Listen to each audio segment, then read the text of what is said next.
ये बताइएगा कि ये खुर्रम दस्तगीर साहब ने इंटरव्यू में भी पीछे कहा है, हाल ही में उन्होंने कहा मैं 1 साल से मियां नवाज शरीफ साहब के साथ बात करने की कोशिश कर रहा हूँ और वो मुझे बात करने को नहीं मिलती। तो क्या बात है, मियां नवाज शरीफ साहब क्या सबसे नाराज हैं या उनसे नाराज हैं या सियासत से नाराज हैं? देखिए, पिछले साल जो है वो जब इलेक्शन थे तो उसमें तो मैं खुद गवाह हूँ कि खुर्रम दस्तगीर साहब बार बार जो है वो मिलते रहे हैं और गालबन मियाँ साहब गुजरांवाला भी गए थे तो उन्हीं के पास गए थे।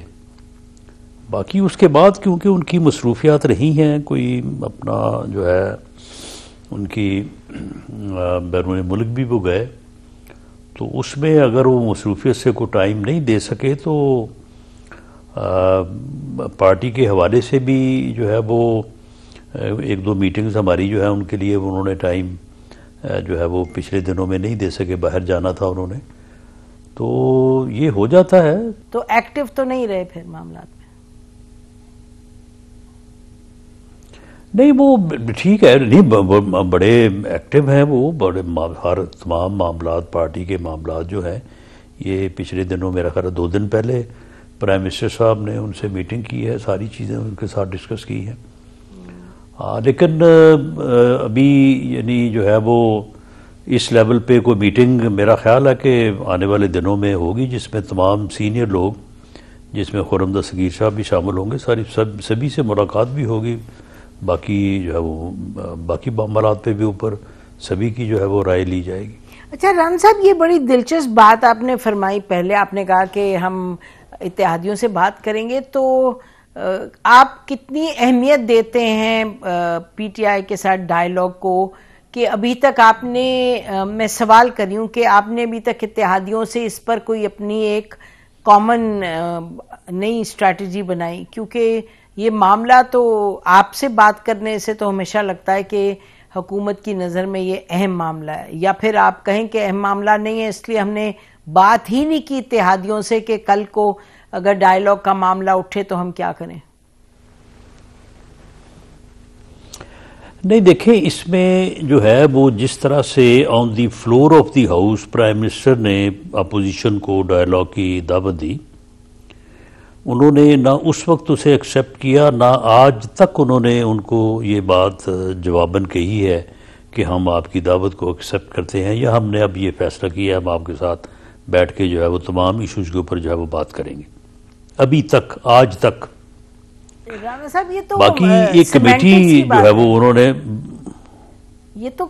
ये बातचीत डायलॉग किसके साथ करना, ये तो लगता है कि ये तो बात में कोई राना साहब माजरत के साथ इस तरह वजन नहीं, क्योंकि वो 6 दफा ये इनके पार्टी के लोग कह चुके हैं कि हुकूमत के साथ, अभी हामिद रजा साहब का इंटरव्यू चलेगा, हमने थोड़ी देर पहले उनसे की बात, उन्होंने भी कहा कि जी हुकूमत के साथ बात करनी है, कमेटी बनी है, चकजई साहब से आपकी बात हुई, वो आपको मिले भी, आपको मालूम है, आप ये तो कुछ महीनों की बात है, तो ये शायद नियत ही नहीं है किसी तरफ आप लोगों की भी, आपका ख्याल है कि जरूरत ही नहीं डायलॉग की?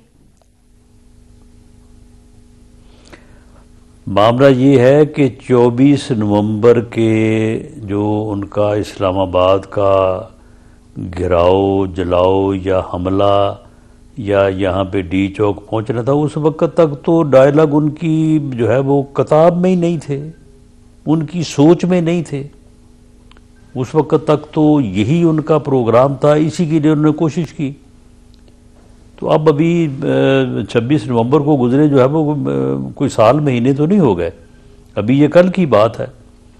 अब उन्होंने कमेटी बनाई है, उस कमेटी में उन्होंने, उस कमेटी को बनाते वक्त बानी पीटीआई ने कहीं नहीं ये कहा कि हुकूमत के साथ बात करने के लिए मैं कमेटी बना रहा हूँ या पीएमएलएन से बात करने के लिए कमेटी बना रहा हूँ। वो कहते हैं कमेटी हमने बना दी है, जिसका दिल करता है आ जाए, आके बात कर ले।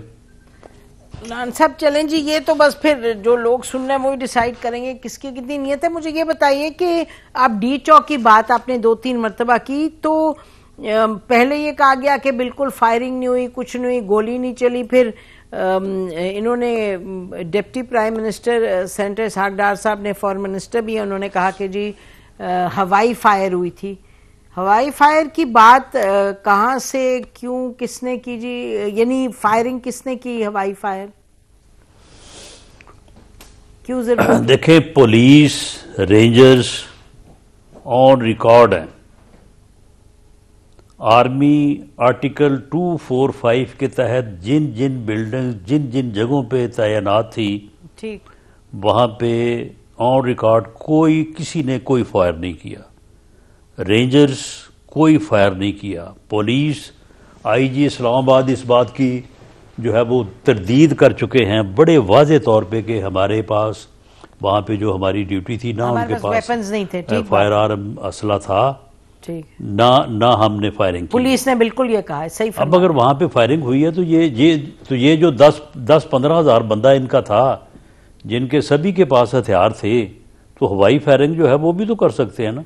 तो आप ये फरमा रहे हैं कि फायरिंग, आप और वो कह करते भी रहे हैं। जो राना साहब, अगर मैं सवाल कर लूं कि अगर पाकिस्तान में जो इस वक्त गुस्सा और पोलराइजेशन, ये सब हम तो नहीं इस चीज को, पाकिस्तान को के बारे में तो नहीं आता कि ये तमाम मामला हो, तो इसको सेटल करने के लिए अगर आप कह रहे हैं कि जी ABC ने फायरिंग की है, तो फिर उसमें कमीशन बनाने में क्या हर्ज है जी? नहीं, कमीशन क्यों बनाया जाए, आप मुझे बताएं कि जुडिशल कमीशन बना दिया जाए जी अपना सुप्रीम कोर्ट के जजेस के ऊपर मबनी, और इस चीज़ को इतना ग्लोरीफाई किया जाए कि जी जो जिसका जी चाहता है वो आए, आगे डी चौक में बैठे, अगर उसे कुछ हुआ या उसे शिकायत पैदा हुई तो सुप्रीम कोर्ट के जजेस जो है ना उस मामले की जो है वो इंक्वायरी करेंगे। तो फिर तो हर कोई जो है वो सीधा डी चौक ही आया करेगा, बाकी तो फिर किसी को किसी और जगह पे रुकने की ज़रूरत ही नहीं है। यानी इन लोगों को ये जो है वो ये इनको प्रीमियम दिया जाए कि जी आप आए थे यहाँ पे, तो लिहाजा अब अगर आपकी यहाँ पे आके कोई तबीयत के ऊपर कोई चीज़ नागवार गुजरी है या अब आप झूठ बोल रहे हैं, शक पड़ा है, तो सुप्रीम कोर्ट के जज आके इस बात को जो है वो इंक्वायरी करेंगे कि आप क्या फरमा रहे हैं।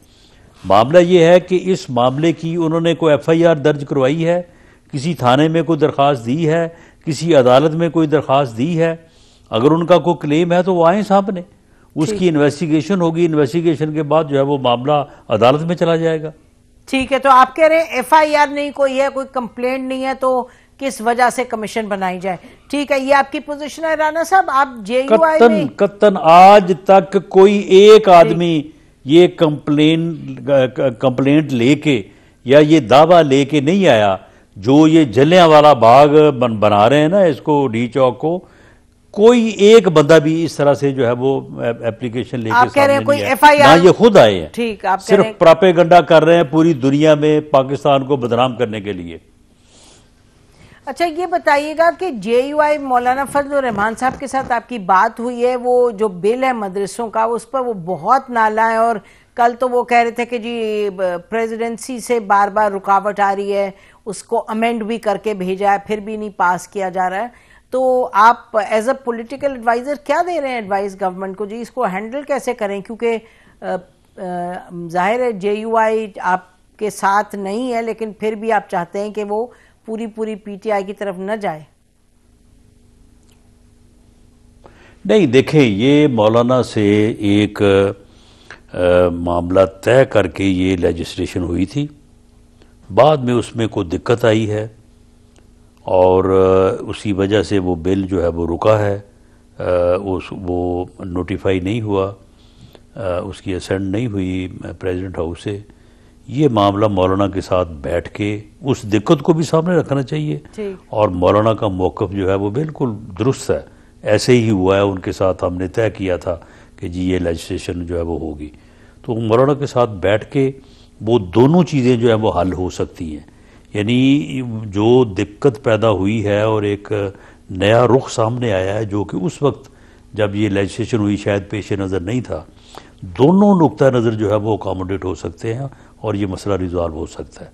तो इसमें कोई ऐसा डेडलॉक वाला मामला नहीं है।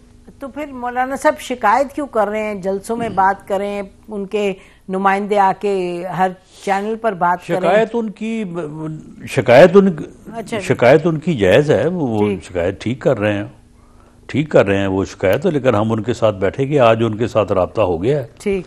उनके जो लीगल एडवाइज़र हैं, उनकी पार्टी के कामरान मुर्तज़ा साहब सेनेटर, उनका और लॉ मिनिस्टर का रब्ता हो गया। इंशाल्लाह within a week time ये मामला रिजॉल्व हो जाएगा। ठीक है, बहुत बहुत शुक्रिया राना साहब हमसे ने कहा आज प्रोग्राम में।